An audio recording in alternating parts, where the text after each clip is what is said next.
Dax réajusta les sangles de son sac à dos et essuya la sueur de son front. Kepler 9 n'était pas une utopie, plutôt, pour une exoplanète abandonnée depuis des millénaires, elle possédait un attrait brut distinct. Le ciel s'étendait en teintes infinies d'orange brûlé et de violet sombre, avec les deux soleils descendant derrière des formations rocheuses dentelées. L'air était imprégné de l'odeur du fer et d'une subtile essence métallique, rappelant l'ozone précédant une tempête. Kepler 9, murmura-t-il, traversant prudemment une dalle de pierre fissurée. Découvrons les secrets que tu détiens aujourd'hui. Il avait consacré des mois à l'examen de ces ruines, vestiges d'une civilisation extraterrestre oubliée depuis longtemps, maintenant soumise au passage implacable du temps. Bien que la plupart des édifices se soient effondrés, les fondations persistaient, ornées de glyphes et de pictogrammes énigmatiques. Certaines illustrations représentaient des individus humanoïdes se prosternant devant un vortex colossal en rotation, tandis que d'autres montraient des formes segmentées allongées émergeant de la Terre. Les archéologues du camp de base ont formulé de nombreuses explications, aucune d'entre elles n'étant particulièrement rassurante. Ses bottes crissaient contre le sol aride alors qu'il s'approchait du temple central. C'était l'aspect qu'il chérissait, l'exaltation de la découverte, la sensation qu'il pourrait, peut-être, dévoiler quelque chose d'invisible à l'humanité. Malheureusement, la majorité de l'archéologie consistait en simple terre, poussière et désillusion. Dax activa son scanner en tapotant le côté de son casque. Un son doux imprégnait l'air alors qu'un affichage holographique apparaissait devant son viseur, analysant l'entrée monolithique tandis que des relevés illuminaient sa vue. Le HUD détectait un matériau dense avec de grandes quantités d'alliages inconnus et des signatures énergétiques probables. C'est étrange, murmura-t-il, car les ruines anciennes n'exhibent généralement pas de signatures énergétiques actives. Il s'arrêta un instant, puis sortit un petit drone sphérique de son sac à dos. D'un mouvement de poignet, le drone s'activa, sa petite lumière bleue clignotant alors qu'il avançait, scrutant les environs. D'accord, petit pote, tu y vas en premier. Informe-moi si quelque chose pose une menace. Le drone avançait, sa lumière projetant des ombres étranges contre les murs. Dax franchit le seuil sombre du temple, où l'air était plus frais, imprégné de l'arôme de la poussière et d'une vitalité ancienne. Les murs étaient ornés de glyphes, des motifs complexes qui émettaient une faible pulsation lorsqu'ils étaient scannés. Il avançait prudemment, ses doigts effleurant la pierre, lorsqu'une voix émergea des ombres. « Cours, humain !» Dax ne s'enfuit pas, au lieu de cela, il se retourna lentement, sa main flottant instinctivement au-dessus du coupe-plasma à sa taille. Son cœur battait la chamade, mais son esprit restait concentré. Son esprit scientifique était préoccupé par la digestion des événements récents. La voix était aiguë, urgente et indéniablement non humaine, il plissa les yeux dans l'obscurité puis la vit émerger derrière une colonne imposante, sa silhouette se transformant dans la faible lumière de son drone, elle était grande et de teinte violette. Peau subtilement scintillante sous l'illumination des yeux argentés brillait d'urgence, et une cascade de mèches sombres, ressemblant à des fils bio-organiques, encadrait son visage. Dax cligna des yeux et répondit, sa voix légèrement élevée, « bonjour » en observant son expression. Tordu de frustration, « Tu ne m'as pas entendu ? Je t'ai ordonné de courir. » Dax hésita. « Oui, je t'ai entendu, je viens juste de... » Il fit un geste vague. « Vous m'avez surpris, et un contexte supplémentaire serait apprécié. » La femme poussa un soupir agacé et saisit son bras avec une prise extraordinairement puissante, en murmurant « Homme idiot », tout en le propulsant en avant. Dax la suivit, en effet. Je ne suis pas sûr de la situation, mais je veux souvent me familiariser avec une personne avant tout bouleversement sous elle. Dax le sentit avant de l'entendre, un coup profond et résonnant émanant des ruines. La poussière descendait du plafond, au loin, un mur craquait comme s'il cédait à une pression énorme. Puis émergea un son profond et guttural semblable à l'inhalation d'une entité colossale. Émergeant d'un sommeil primordial, la prise de Dax sur son coupe plasma s'intensifia. D'accord, murmura-t-il, la voix asséchée. C'est troublant. La femme lui lança un regard méprisant. Maintenant, tu me crois? Dax exhala brusquement, affirmant leur urgence à avancer. Le duo sprinta à travers les ruines, les couloirs anciens résonnant à chaque tremblement. Le drone de Dax traînait derrière, scannant de manière erratique, tandis que son HUD affichait des symboles d'avertissement alors que les relevés d'énergie augmentaient de manière spectaculaire. Ils se précipitèrent à travers une arche juste au moment où le sol derrière eux s'effondrait, révélant un gouffre de sable mouvant et d'obscurité en dessous. Dax venait à peine de retrouver son souffle avant de s'adresser à sa nouvelle amie. Que se passe-t-il? La femme regarda les ruines, ses yeux argentés brillants, le dormeur se réveille. Dax recula, exprimant que cela ne semble pas favorable, indiquant un manque de compréhension.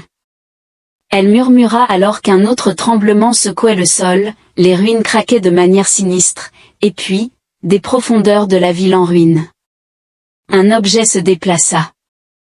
Une ombre de proportions immenses se glissait sous les sables, une figure gigantesque et segmentée se déplaçant avec un exosquelette qui brillait comme de l'obsidienne dans la lumière tamisée. Dax avala bruyamment, je suppose que c'est le dormeur. La femme hocha la tête gravement et demanda, que désire-t-il? Elle saisit à nouveau son bras, l'incitant à sprinter pour atteindre leur objectif. Dax exhala, exprimant sa frustration. Pourquoi est-ce toujours une menace souterraine colossale? Divinité, le sable derrière eux commença à tourbillonner, spirale vers le bas. Les ruines tremblèrent alors que quelque chose de primordial et de vorace commençait à monter, et pour la première fois, Dax souhaita profondément être resté au camp de base. Dax avait déjà rencontré des circonstances périlleuses, y compris des tunnels s'effondrant et des sas défectueux. Une fois, il s'était retrouvé échoué sur un astéroïde avec seulement un C cassé et une barre de granola. Cependant, cette situation était sans précédent. Il tituba en avant alors que la femme extraterrestre le tirait à travers les ruines, sa prise sur son bras ressemblant à un étau. Le sol se soulevait et craquait alors qu'une chose colossale se déplaçait sous le sable, son mouvement produisant des réverbérations profondes à travers la croûte de la planète. La décision de Dax de jeter un coup d'œil par-dessus son épaule s'est avérée être une erreur de calcul. Le sable ne s'effritait pas simplement, il s'enfonçait, spirale vers le bas dans un vortex en expansion, d'où quelque chose d'énorme et de dentelé commençait à émerger. Correction. Dax a dit, pourquoi est-ce une mort souterraine colossale perpétuelle? Des divinités avec des tentacules, la femme, qui n'avait pas encore révélé son identité, un acte qui semblait plutôt impoli compte tenu de la situation, émit un son exaspéré. Ce n'est pas un, ces mots suivants furent anéantis par un rugissement assourdissant émanant des profondeurs du gouffre. Dax n'avait pas besoin de traducteur universel pour comprendre l'essence du bruit, c'était le son indéniable de quelque chose d'immensément éveillé, extraordinairement grand et profondément mécontent. Son sauveur énigmatique, ou captif encore ambigu, virait brusquement, le tirant derrière les débris d'une colonne renversée. Dax luttait pour maintenir son équilibre, s'appuyant contre la pierre rugueuse alors que les tremblements s'intensifiaient. Donc, pas un dieu, halta Dax. Alors quoi? Un ver colossal? Un kraken spatial? Quelque chose de plus redoutable? La dame murmura. Dax leva les yeux au ciel, exprimant son exaspération. Oh, splendide, ça réduit vraiment les options. Elle répondit avec un regard perçant, ses yeux argentés faiblement illuminés dans la lumière tamisée. On l'appelle le dormeur, mon peuple l'a confiné sous ses ruines il y a des millénaires. Dax fronça les sourcils, interrogatif, confiné comme dans délibérément laissé ici. Elle hocha la tête solennellement. Dax soupira, en remarquant que certaines espèces oublient souvent de considérer leurs actions, mais la femme ignora son commentaire. Observant prudemment derrière la colonne, Dax dirigea son attention vers son regard et le regretta instantanément, le dormeur restait immobile. Une entité colossale émergea du sable, son corps enveloppé de plaques sombres et chitinées se chevauchant, rappelant l'exosquelette d'un insecte, s'élevant à la hauteur d'un gratte-ciel. Des veines pulsantes d'une luminescence bleue troublante parcouraient sa surface, illuminant le crépuscule. Des tentacules, comme prévu, se sont abattus, démolissant sans effort un segment des ruines avec une facilité alarmante. La pierre se fragmenta comme du verre, les particules se dispersant dans l'air. Dax expira lentement, exprimant son espoir que cela se révélerait être une farce élaborée. La femme se tourna brusquement vers lui, affirmant « Ce n'est pas une blague ». Il a dit « Je m'en rends compte maintenant ». Un grondement profond et résonnant imprégna l'atmosphère alors que les dormeurs, leurs nombreux yeux luminescents, s'ouvraient progressivement, scrutant leur environnement.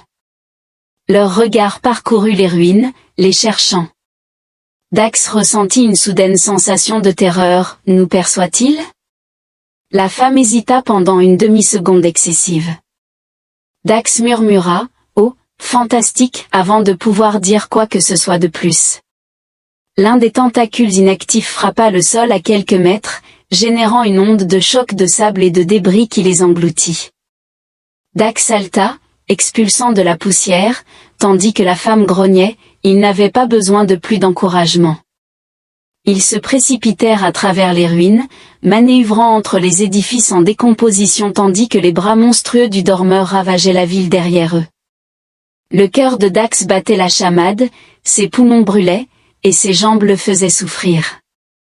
Puis, comme si l'univers avait un sens de l'humour, il trébucha, un instant il courait, le suivant sa botte s'accrochait à un morceau de débris dissimulé, et la gravité faisait son œuvre.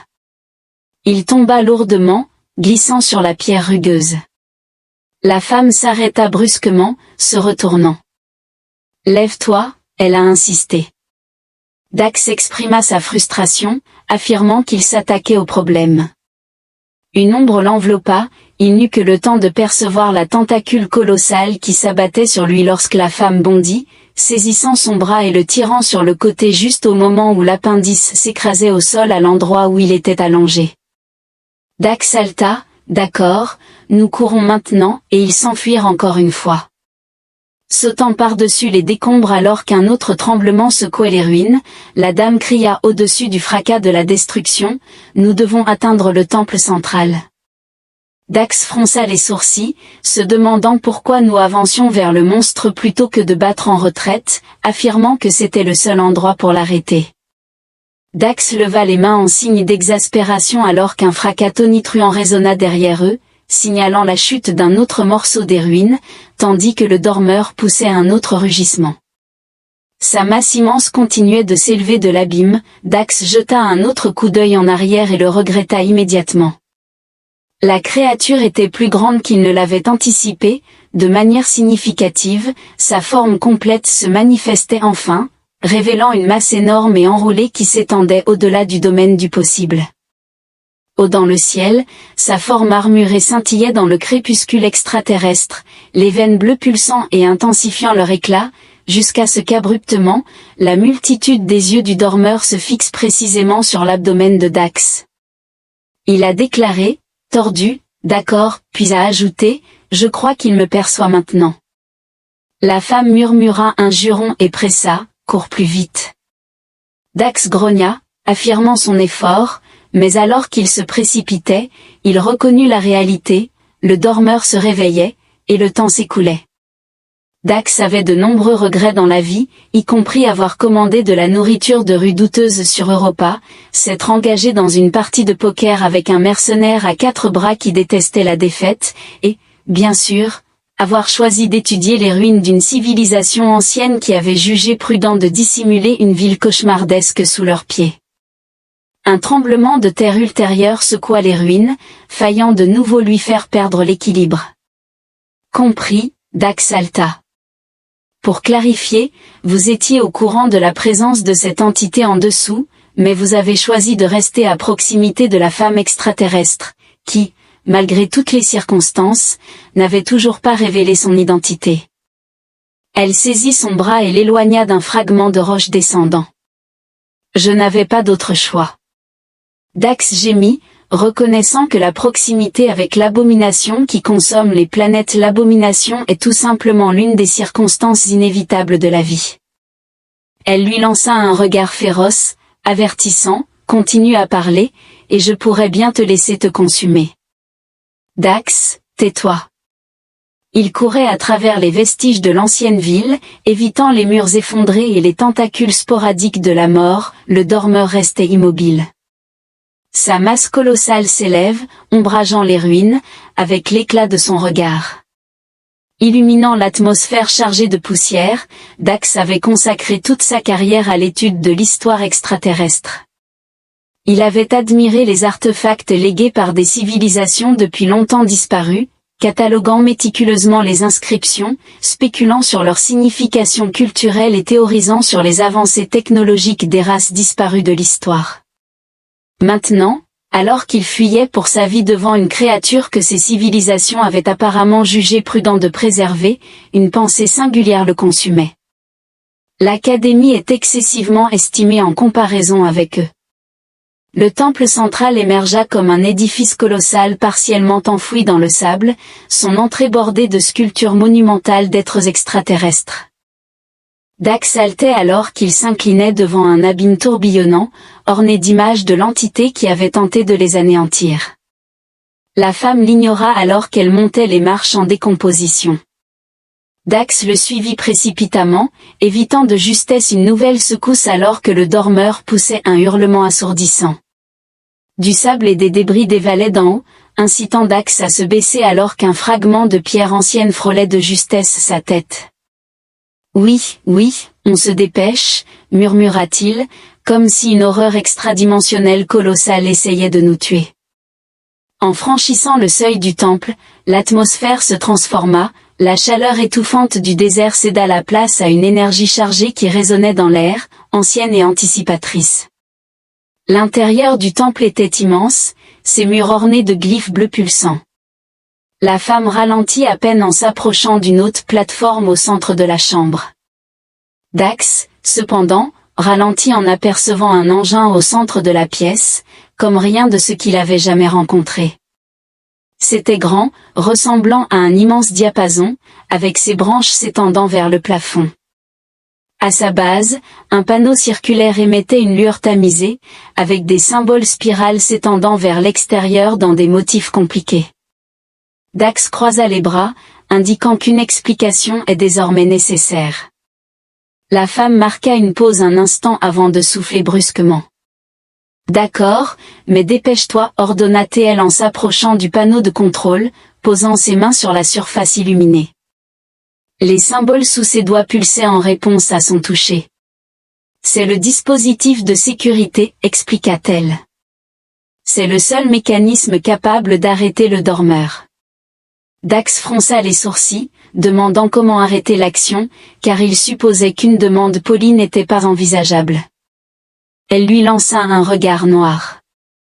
Regard méprisant expulsion. Le dormeur était destiné uniquement à la confinement, mon peuple a construit ce mécanisme pour induire le sommeil lorsqu'il posait une menace de réveil.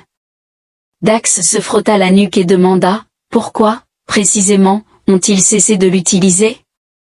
Son visage se renfrogna, se remémorant que la dernière activation avait failli nous coûter la vie, le contre-coup énergétique avait anéanti la moitié de ma société. Dax grimaça. En appuyant sur le bouton périlleux, le temple trembla violemment, et le dormeur émit un rugissement guttural qui résonna dans les os. Dax recula, suggérant, activons le bouton avant de périr. La femme fronça les sourcils, répondant, ce n'est pas si simple. Dax leva les mains en signe d'exaspération, mais, elle l'ignora, se concentrant sur les glyphes. La source d'énergie qui active le système de sécurité est restée inactive pendant des millénaires, si elle ne se réveille pas, le temple tremble et une fissure se forme dans la pierre sous leurs pieds. Dax hésitait moins en expliquant et plus en corrigeant. La femme exerça une pression plus forte sur le panneau de contrôle, les glyphes scintillèrent, pulsèrent, puis s'assombrirent, mais aucune réponse ne se produisit. Ses yeux s'écarquillèrent d'incrédulité, s'exclamant « Non, non, non ». Dax fronça les sourcils. Ça semble être une mauvaise nouvelle, c'est inefficace, grogna-t-elle. La source d'énergie est insuffisamment puissante. Dax se lamenta, oh, splendide. Alors nous devons redémarrer manuellement une relique extraterrestre archaïque pendant qu'une déesse de sable en colère tente de nous anéantir. La femme expira bruyamment. Dax la fixa pendant une minute prolongée avant de frapper dans ses mains. D'accord, indique-moi où brancher les câbles de démarrage. La femme hésita avant de laisser échapper un bref rire incrédule. Tu es absurde. Dax sourit. Tu formules cela comme si c'était un attribut négatif. Un autre rugissement résonna à travers le temple. Le sourire de Dax s'estompa. Maintenant, sérieusement, comment activons-nous cet appareil avant de périr? La femme redirigea son attention vers le panneau de contrôle. Des chiffres parcourant rapidement les symboles, les cellules d'énergie reposent enfouies sous cette chambre. Si nous pouvons canaliser l'énergie résiduelle, le temple trembla violemment lorsqu'une tentacule colossale perça le mur extérieur. Dax s'exclama, reculant alors que des débris explosaient autour d'eux. Les yeux lumineux du dormeur scrutaient à travers l'ouverture. Dax déglutit nerveusement. Alors, qu'en est-il de ce redémarrage? L'attitude de la femme était sombre, accélérez vos efforts. Dax, gémit. Tu crois que je ne fais pas d'efforts, dehors, le dormeur hurlait, tandis que le système de sécurité restait éteint. Dax avait déjà connu des circonstances désastreuses, il avait été piégé dans une capsule de sauvetage cassée pendant 2 jours avec seulement une barre de protéines solitaire et une bande sonore de reprises synthétiques médiocres des années 80.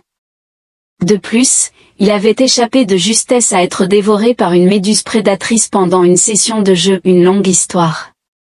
Il avait presque échappé à un mariage arrangé avec la fille d'un tyran extraterrestre en colère à cause d'un malentendu culturel lors d'un dîner diplomatique, mais c'était sans aucun doute la pire situation. Le dormeur était alerte, le système de sécurité était en panne, et une tentacule colossale et terrifiante venait de percer le mur du temple comme une boule de démolition interdimensionnelle. Dax esquiva un fragment de débris descendant, ses mains toujours posées sur le panneau de contrôle archaïque, tandis que la femme extraterrestre sans nom, dont l'absence d'identification devenait de plus en plus personnelle, activait avec ferveur des glyphes lumineux. Son visage était marqué par une intense concentration, et à tout moment, Dax murmurait en se baissant alors qu'un autre fragment de vieil édifice explosait derrière lui. Elle lui lança un regard perçant, déclarant « Je m'en occupe ». Dax jeta un coup d'œil par-dessus son épaule au dormeur, dont les nombreux yeux brillants clignotaient en une synchronisation étrange tandis que ses tentacules fouettaient à travers les ruines. Il se déplaçait, enroulant son corps massif et blindé vers le haut, sa forme entière illuminée par des veines d'énergie bleue pulsante. « Oui, murmura Dax, il nous voit définitivement. » La femme siffla quelque chose dans une langue que Dax ne comprenait pas, mais l'exaspération dans son ton était universelle. « Qu'est-ce qui cause le retard ?» Dax résista à l'envie de frapper le panneau de contrôle par frustration, déclarant qu'il n'y avait pas assez de puissance. Elle affirma que les cellules d'énergie étaient épuisées et exprima la nécessité de rediriger manuellement l'énergie restante. Le temple trembla violemment, l'interrompant. Le cœur de Dax se serra alors qu'un autre tentacule s'emparait de l'une des colonnes de soutien extérieur et l'arrachait. « Non, déclara-t-il instantanément, ça suffit, nous activons les commandes maintenant avant que la femme ne puisse intervenir. » Dax réagit comme tout individu qui se respecte en état de terreur, il appuya de toutes ses forces sur le plus grand et le plus lumineux bouton disponible, ce qui fit éclater le temple de lumière. Un bourdonnement profond et résonnant imprégnait l'atmosphère alors que le dispositif de sécurité ancien se réactivait. Les murs pulsaient d'une énergie lumineuse, et les glyphes s'illuminèrent. Une décharge électrique aiguë crépita à travers la chambre, transmettant une montée de puissance dans les ruines. Le dormeur émit un cri perçant, et Dax recula en titubant alors que le sol tremblait sous leurs pieds, mais cette fois, ce n'était pas le dormeur responsable de la perturbation. Le système de sécurité a fonctionné correctement, quelles actions avez-vous prises? La femme cria au-dessus du drone cacophonique. Dax leva les mains en signe d'exaspération. J'ai appuyé sur le grand bouton lumineux, comme le ferait toute personne rationnelle. Elle le regarda, la mâchoire pendante, tandis que le temple résonnait d'énergie. Le dormeur émit un autre hurlement assourdissant, sa forme colossale se contorsionnant alors que des vagues de lumière crépitante et surnaturelle l'enveloppaient. L'énergie tourbillonnante s'éleva, encerclant sa terrible forme comme des chaînes invisibles. Le temple tremblait, les pierres anciennes se désintégraient alors que l'énergie de la sécurité de secours s'intensifiait. Dax lut pour maintenir son équilibre alors que les tentacules du dormeur s'agitaient avec fureur, mais il était trop tard, l'énergie du dispositif de sécurité le tirait déjà vers le bas. Le dormeur, retournant aux profondeurs d'où il était émergé, émit un cri qui résonna à travers les ruines, résonnant dans les os de Dax. Par la suite, avec un dernier rugissement tonitruant, le dormeur disparut, et l'onde d'énergie implosa. Le temple a libéré une dernière pulsation de lumière fatiguée avant de plonger dans le silence. Pendant un long moment, ni Dax ni la femme ne bougèrent. Dax respira, ai-je triomphé? La femme gémit et tomba au sol du temple, s'exclamant, tu es insupportable. Dax sourit en enlevant la poussière de ses épaules, et pourtant nous sommes là, vivants. La femme poussa un soupir prolongé et exaspéré, et à sa grande surprise, elle se mit à rire. Au départ douce, son rire se transforma en un son riche et plein, comme si l'absurdité de la situation avait enfin résonné en elle. Dax cligna des yeux et demanda, ça va? Elle essuya une larme du coin de son œil. Tu as appuyé sur le bouton? Oui, répondit-il, le dispositif de sécurité n'était pas censé s'activer de cette manière. Dax croisa les bras, pourtant, c'était efficace. Elle secoua la tête avec incrédulité, s'exclamant, espèce d'humain imprudent, têtu et absurde. DX sourit, je fais des efforts. Elle exhala bruyamment, secouant la tête une dernière fois avant de finalement tendre la main. Cher Dax fit une pause momentanée avant de sourire et de lui serrer la main. Les environs à l'extérieur de la pièce étaient troublantement silencieux, le dormeur était parti, et l'atmosphère était dépourvue de son essence menaçante. Les vestiges de l'ancienne ville demeuraient dans un silence de mort, comme enfin en paix après des millénaires. Dax exhala, en massant l'arrière de son cou. Alors, quoi maintenant? Carrie regarda l'horizon, son expression impassible. Maintenant, je suis libre. Dax fronça les sourcils. Attends, tu as été confinée ici? Elle hocha la tête. En tant que dernière de mon peuple, j'étais liée à cet endroit pour la sécurité. C'était mon devoir de veiller à ce que le dormeur reste scellé. Elle inspira lentement, comme si elle savourait l'air pour la première fois. Mais maintenant c'est fini, et je suis libre. Dax l'observa, une sensation étrange se tordant dans sa poitrine, cela doit être étrange. Carrie offrit un sourire faible et fatigué. Curieusement, un silence les enveloppa, interrompu uniquement par le lointain hurlement du vent. Après une pause prolongée, Dax frappa ses mains l'une contre l'autre et proposa, « Eh bien, puisque nous avons survécu, que dirais-tu que je t'offre un verre ?» Car leva un sourcil, questionnant, « Un verre ?» Oui, tu sais, une célébration de survie. Carrie soupira alors que je sauvais la mise. Dax sourit, j'ai sauvé la mise. Elle leva les yeux au ciel mais s'abstint de contester alors qu'ils quittaient les ruines, laissant les fardeaux du passé derrière eux. Dax reconnut qu'il était arrivé à Kepler 9 en quête d'histoire, au lieu de cela, il l'avait enduré. Pour la première fois, il anticipait l'avenir avec optimisme.